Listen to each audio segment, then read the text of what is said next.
శ్రీగురుభ్యో నమః. శ్రీగణేశాయ నమః. ఆశుగయోజనదూరే తస్యోర్ధ్వం కాంతిధవళితదిగంతః ముక్తావిరచితగాత్రో ముహురస్మాకం ముదే భవతు వప్రః. శ్రీపురంలో ఉన్న 14వ ప్రాకారం ఇంద్రనీలమణి ప్రాకారం.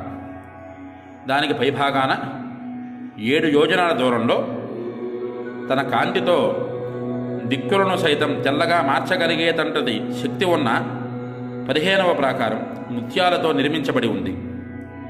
ఆ ప్రాకార దర్శనం మాకు సర్వకాల సర్వావస్థల యందు సుఖ సంతోషాలను కలిగించుగాక అన్నది ఈ శ్లోకంలో ఉండేటటువంటి తాత్పర్యం.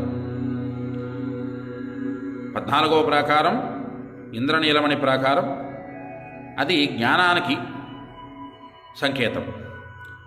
ఇక్కడ 15వ ప్రాకారం ముత్యాలతో నిర్మించబడినటువంటి ప్రాకారం.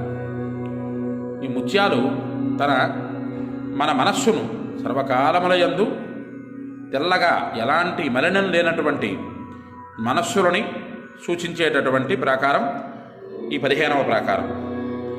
ఈ 15వ ప్రాకార దర్శన మాత్రాన ఆ లలితాపరాభట్టారికాదేవి మన మనస్సులలో ఎల్లకాలము ఉండి అమ్మవారి తాలూకు దివ్య కృపాకటాక్ష వీక్షణాలచే మనకి తప్పకుండా పునర్జన్మ రాహిత్యమైనటువంటి మోక్షాన్ని కైవల్యాన్ని అమ్మవారు ప్రసాదించుగాక అన్నది ఇందులో ఉండేటటువంటి ఆంతర్యం. హరి ఓం స్వస్తి.